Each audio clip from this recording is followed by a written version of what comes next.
It's good to have you back on this particular segment of our discussion. It's still Global Morning, and this particular segment is our discussion segment where we'll be looking at a very important conversation. And this is something in line with the issue of insecurity, which we've been talking about over time, that it's high time for Nigerians to look at solutions and ways where our children can be safe and still have the opportunity to learn, because this has been a concern. If you listen to our conversation during this review segment, so that we saw that a number of children have been kept out of school due to the issue of insecurity. But let's quickly give you this particular guide. Across Nigeria, classrooms are increasingly under threat from schools' adoptions rather to violent attacks that have forced thousands of children out of learning spaces. As communities struggle with learning spaces, insecurity, the conversation is shifting to how safe schools can be guaranteed and how digital learning can help bridge the widening education gap. So this morning we will turn our focus to the Safe School Initiative, its progresses, challenges, and what must change to protect the future of Nigeria's children.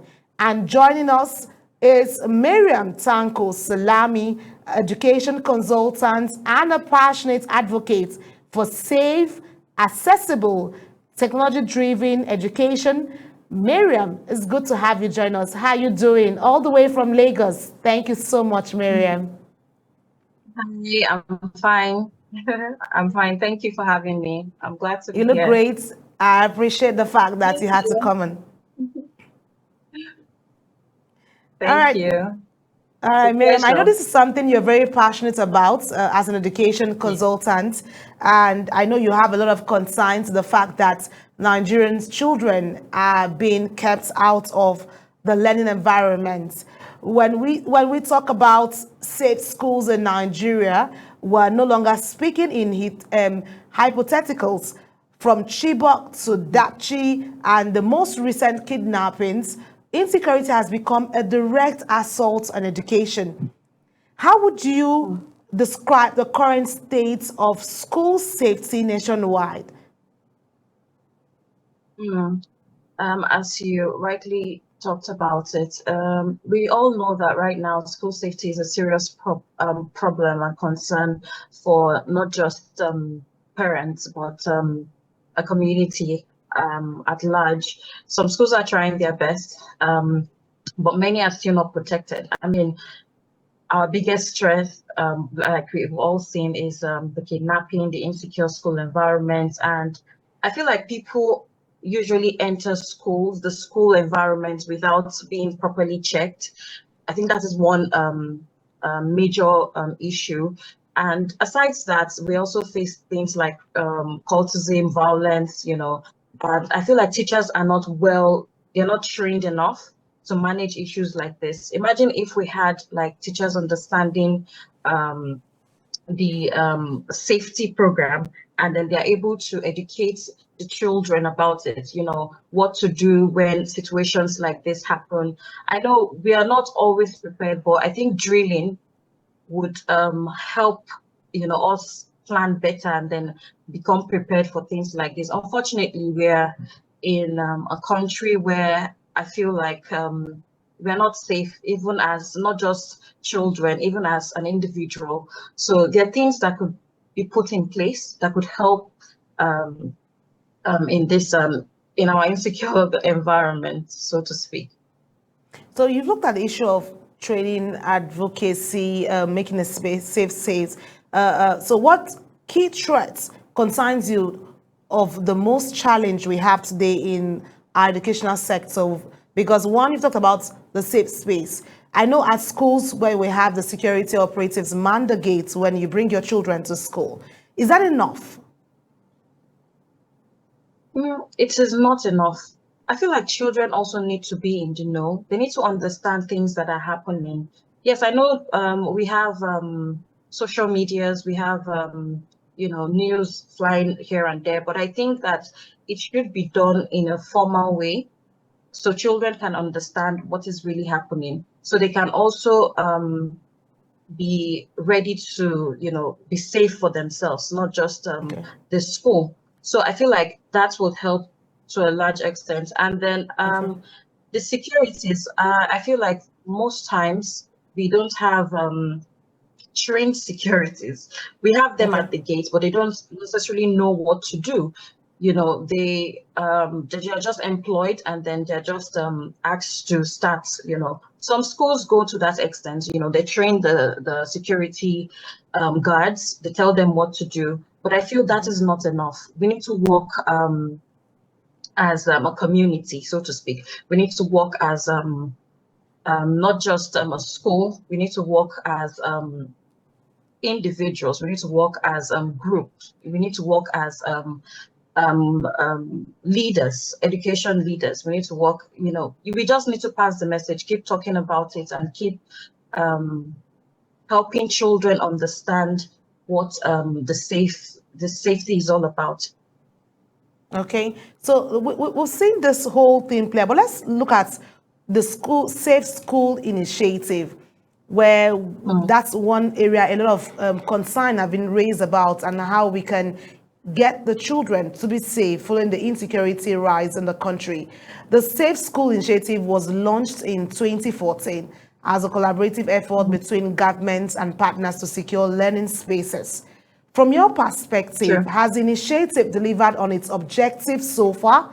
And what gaps still exist in this particular initiative?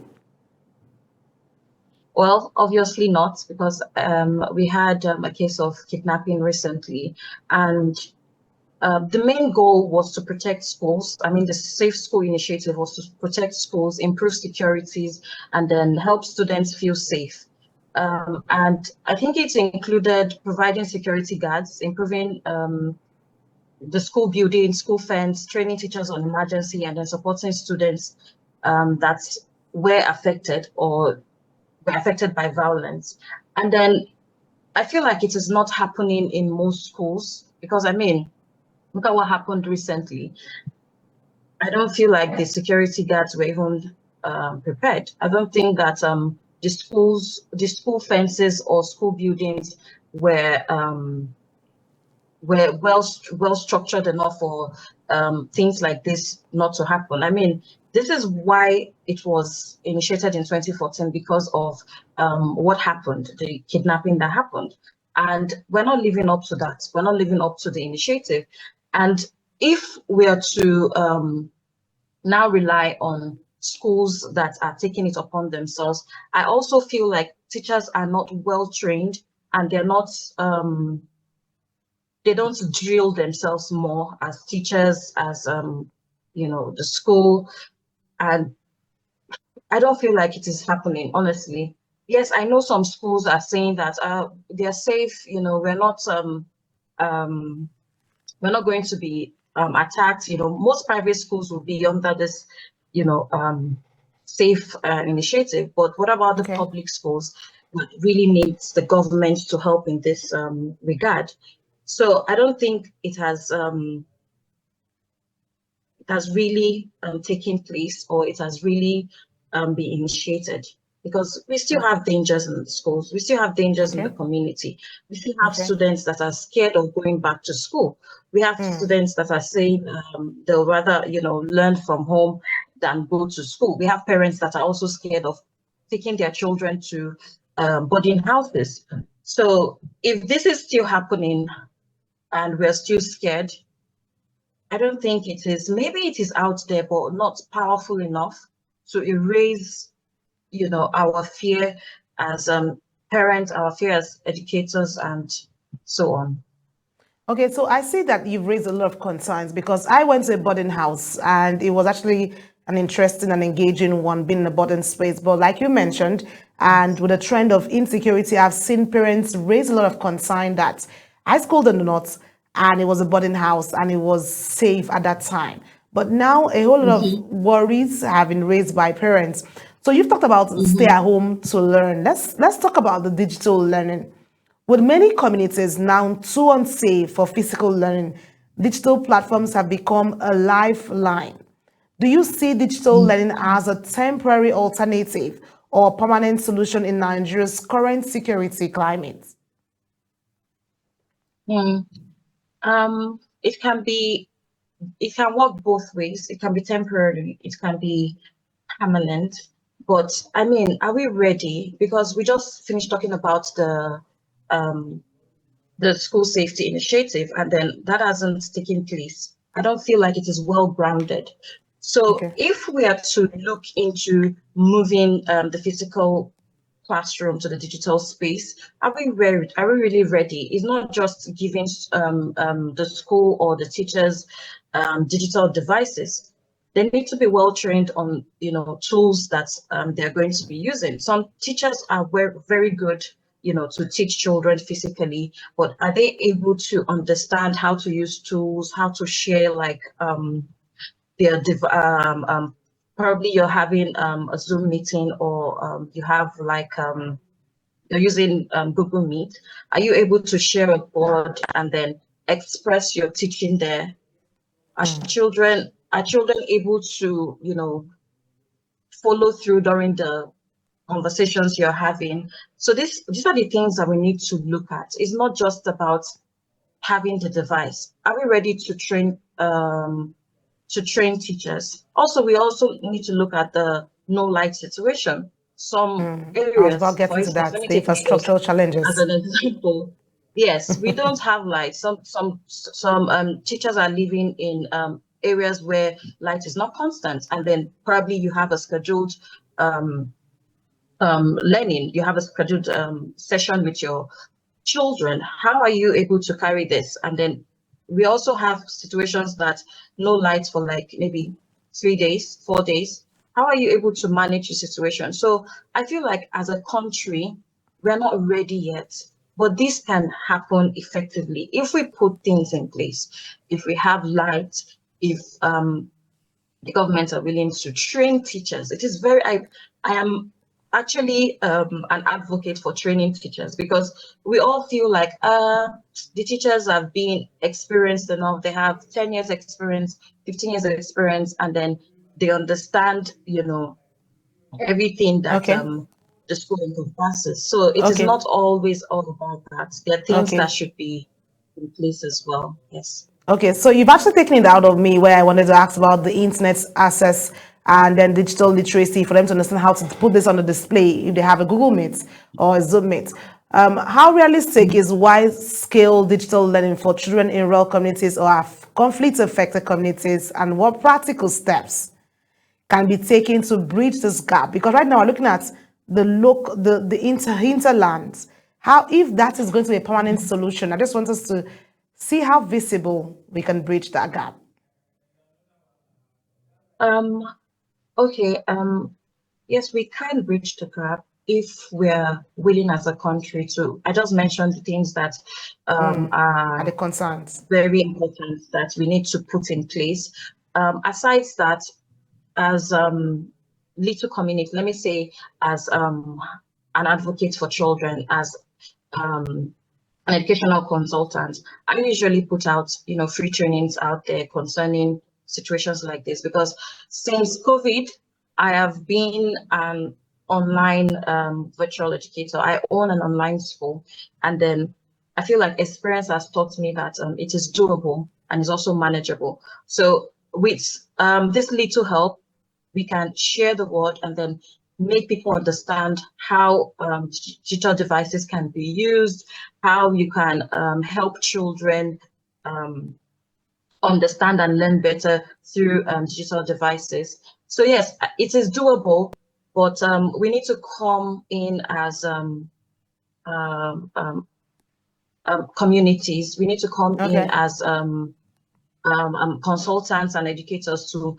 help teachers understand this better. But I will let you know this. We have trained teachers and virtual teachers out there that are doing well. They own virtual schools. They're teaching children, mostly children in diaspora, you know, Okay. on Okay. digital devices. Yes. Okay, so let's look at, you've done this online space and all that. You've talked about how this works. But digital learning sounds Yes. great, but data costs are too high. How can tech education be affordable for low-income families? That's one side. And then you also have the teachers' safety. Teachers are often targeted during school attacks. What policies or training strategies can improve teachers' safety and readiness during security threats? Just that's a two-in-one. So, sorry, the first one, I remember the second one, but let me start with the second one. I think to help, like we talked about it earlier, I think drilling sessions would help, because if you have like an emergency exit, I feel like that will help a lot. So we're talking about insecurity now, and we should also talk about like incidents like fire and all that. So I feel like it should be included in the drilling sessions. So where is the first safe space in the environment? Where can children run to? Where maybe the security is more intense than the school at large, the whole school at large. So if they're able to do this drilling at least maybe twice, or when there's necessity to do it. I'm sure most schools closed yesterday on Friday because of the insecurity. They finished their exams and they closed. But there are other activities that needed that would have been ongoing next week and then the week, because I think the school session this term will close maybe mid-December. But unfortunately, because of this rising insecurity issues, schools were forced to go on this break. So I feel like drilling would help. And you talked about low income. Okay. I think the major effect of that is majorly on public schools. I feel like some private schools pay their teachers well, and then if we were to get that, and then we're talking about them having their like having data on their phone to teach, or their devices rather, to teach children. This has to go back to the government. We need to talk about that. We need to increase teachers' pay, because this has been an ongoing situation or issue for teachers. We're underpaid. So and I think as an educator who has experienced like 15 years of teaching, I have experienced when I was paid like peanuts. I've experienced when I was paid well, and as time goes by, you tend to just find this as your for me, it's okay. Let me just speak for me. For me, it is something that I love doing. So eventually, it is not about the pay. It is what you love doing, with children, what you love doing with your colleagues and all that. So yeah, I hope that answers your question. You didn't think all right, Miriam, we will just take a quick break. I just want to have you watch a report. We talked about homeschooling, and then when we come back, we'll have this conversation and see how we can get this better and go on with it. All right. In recent years, homeschooling has become an increasingly popular option for families seeking an alternative to traditional public or private schools. With the rise of digital learning platforms, online resources, and changing attitude towards education, more and more parents are taking control of their children's learning. In this special report, we will explore the world of homeschooling, its benefits and challenges, and what it means for the future of education. Because of the current situation of Nigeria now, insecurity and all that, I would say every parent should have a teacher for their child. Homeschooling offers several benefits, including personalized learning and attention, flexibility in scheduling and pacing, ability to tailor education to individual learning styles, reduce peer pressure and social conflict, increase family time and bonding. For a country where their infrastructure is highly developed, where you don't have issues when it comes to network issues, there is nothing wrong with online. But like in Nigeria, where we're still developing, I think it's better for children to have physical classes rather than online. While home training can be a great option for some families, it also presents several challenges and concerns, including lack of socialization and social skills development, limited access to resources and facilities, potential biases in curriculum and teaching, increased responsibility and burden on parents. If you look at the international community and look at the Nigerian system, the welfare of teachers has never been considered. And this is the motivational variables that every individual needs to look forward to. As technology continues to evolve and improve, it's likely that homeschooling will become an even more viable and attractive option for many families. With the rise of online digital platforms, virtual reality, and other digital tools, homeschooling is becoming increasingly sophisticated and effective. Nefisa Baba, Global Television News.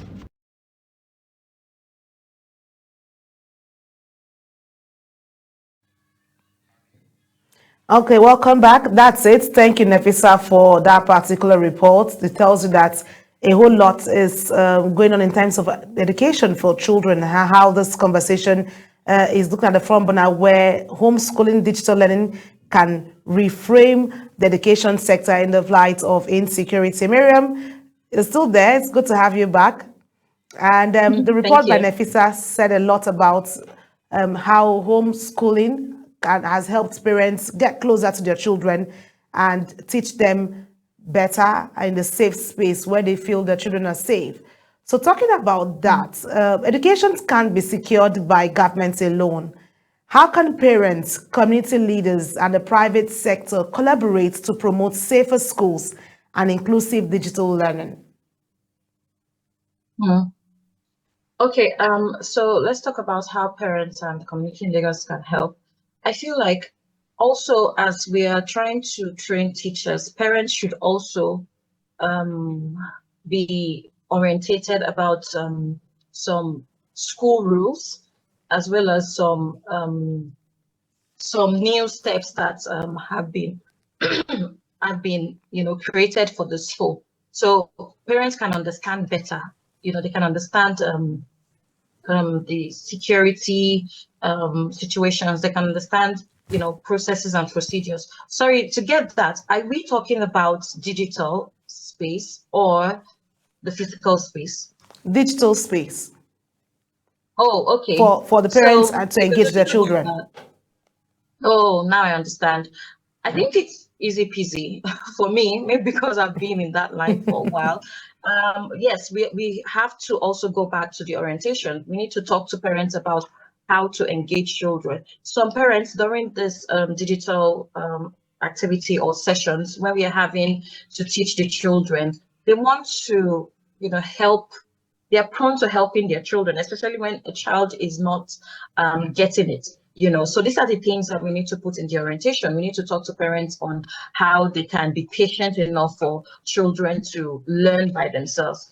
If not, you keep hearing a lot of distractions, rather, like parents would be like, is that not number 2? Write it now. They tend to take up your profession as a teacher. So if the orientation is being held, this should be discussed, and then it should also focus on the curriculum being used for the child. Because in as much as I feel like some schools like to hoard their curriculum, well, I don't think this is something that is still happening anyway. But parents need to understand the children's curriculum as well, so they can help. We cannot have longer hours on the screen, because it would have distractions. Yes, exactly, the eyes and all that. So we need to make sure that they understand the curriculum to help fill in some learning gaps. So we have like home farms that we give the parents to practice with the children, not necessarily something that they should submit back to the school, but we have home farms that we can share with the parents. And then we also need to make them understand how to use the digital devices. They can also share their screen from wherever the child is having their session from. So we can use like the whiteboard. So the child can probably, if we're teaching the children how to recognize some certain numbers, the child can, write a proper formation of that number, and then you're able to see it from wherever you are. So these are the things that we need to orientate parents on for the proper development and academical development for the children. All right, great. So let's look at public perception. Many Nigerians feel the Safe School initiative lack transparency and accountability. Do you believe the public still trust the program? Why and why not? I feel like for obvious reasons, you don't trust the program. Like I said, it's just when we have like we would have situations happening, and I think it's a Nigerian thing that would be like, it's not even, it doesn't affect us anyway, and then we move on from it. But unfortunately, it might reach us one time, so sometimes. So we need to, understand these things, and I feel like we need like a body to Okay. engage the school community to make them understand what school safety is. So we're not just shifting it to the government alone, we're also shifting it to the school environment to make them understand this. I talked about security guards not knowing their Yeah, not in the duties. They don't know job. what to do. Sometimes you just tell sign there, go to the reception, somebody will answer you. Or if somebody is carrying something, I feel like we need that security check, in as much as some visitors or parents might frown at it, but this is for the safety of the children. And I also feel like we're not consistent with that. When we start, when like issues like kidnapping comes up, and then we go back to the norm, we start searching, and then at some point we relax. I feel like it should be a continuous thing, because it will also give it won't give an edge to the kidnappers, because they know that security is tight here. They're always checking. They're, even though there are some things that they don't look at, but I feel like it won't give them the edge to go to schools like that, because they know that security is tight. So we need to do that, not just as school leaders. We need to do it as a community. We need to report if there's any suspicion around, even if it's just you as an individual, you don't have a child in that school. If you feel like there's something not right, I think we also need to report. So we need to be sensitized about things like this to help the school safety program initiative program take action. President. Yes. Okay, so let's look at this. A child has been traumatized psychologically, emotionally, when he's faced with the insecurity challenge, when he attacked from school, So how do you protect those children from the psychological thing when it comes to learning? Because now they were learning under a safe space, and all of a sudden insecurity has attacked the school and kept them in fear. And you bring them back home, they're still dealing with the issue of the fear, the psychological attack, and all that. And you want to introduce them to the new space of digital learning. How do you get them out of that to get back into the mindset to open up to new learning? I think we all know that answer, but let me just say that children cannot learn well when they are scared. So it is very important that we protect them emotionally and psychologically. It is more connected to physical security as well. So as adults, teachers, mentors of children, we need to talk. We need to encourage them to talk when they feel. That is where we start from. Actually, we need to talk to them. We need to tell them to express themselves when they feel afraid and when they feel unsafe. So we need to do basic emotional check-ins. Like it starts from there. I'm not saying we'll get there. So check-ins like, how are you feeling today? Talk about the social, emotional, how you can develop other children in the classroom, how children can help other children. So when things like this happen, we should also have some, should I say, safe space where children can talk to people or talk to counselors about how they feel, if they feel safe. Because whether we like it or not, some children cannot even snap out of that shock. They might start doing poorly, in their academy. So what we don't want that to happen. So we need to already have this thing built up, like just have it normally in your school. Have like a counselor to check in. They should have like breathing exercises. They should have like grounded stress techniques just to help children. So when things like this happen, they're already used to this procedure. So it just happens. Like we invite children to probably counseling departments to meet some counselors or mentors to speak about situations like this. So at first it might not really help, but with time I feel like children will feel safe again. But it has to be something that has been ongoing before it happens. Yes. Okay, Miriam, I thank you so much for all the conversation so far. But let's look at the issue of insecurity. If insecurity continues at this rate with how the country and the government is trying to resolve all of the issue of insecurity, what will Nigeria's education sector look like in the next 5 years? Oh, I like the fact that I took a deep breath because I'm asking this because you are in the digital space, you've done this and you're an expert on it. Yes. I want to see if that's kind of climax into giving the children the best from the digital space. Okay, it can if necessary things are put in place. But if this keeps going, I think parents will be forced to homeschool their children. And unfortunately, would still have some learning gaps, so to speak, because children also need to socialize to learn. They need that physical exercise.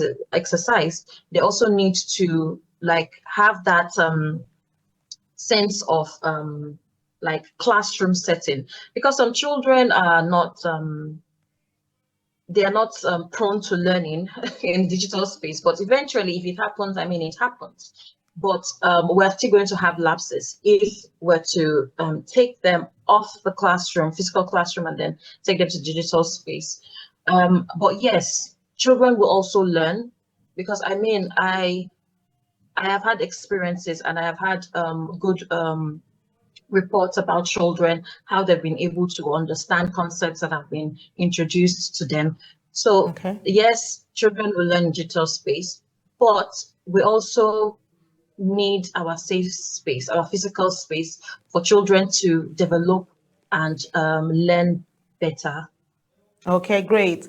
I like the fact that we're still hopeful, and although there are bots to these things, because we know that the internet can serve, but it still has its limitation, even if it's going to be fast and accessible and safe within the home funds. But before we let you go, Miriam, what is the single most urgent action Nigeria must take today to keep children learning safe? I think it's to tackle the insecurity in Nigeria, because that would help children learn, and then they're emotionally safe, they're physically safe, and learning will take place. So if insecurity is being is curbed, I feel like we can do well. I think the others are just minors. We can do well. So insecurity should be something that should be looked into for children's overall safety. Okay. All right. Thank you so much, Miriam Tanko Salami, lead consultant at MTS Edu Consult, who is also an education consultant there. Thank you so much for your insight. It's an amazing one with you all the way from Lagos. We want to say thank you. And we say, keep doing what you do, keep keeping children educated, keep giving them the safe space to learn, and have a lovely one, because we know that the safety of our schools is more than a policy issue. It is a national responsibility. And as digital learning expands, ensuring access, security, and quality will be critical. Thank you so much, Miriam. All right, and that's it, the discussion segments for this morning. And we will bring you more updates and stories coming up shortly on Global Morning Weekend. Please stay with us.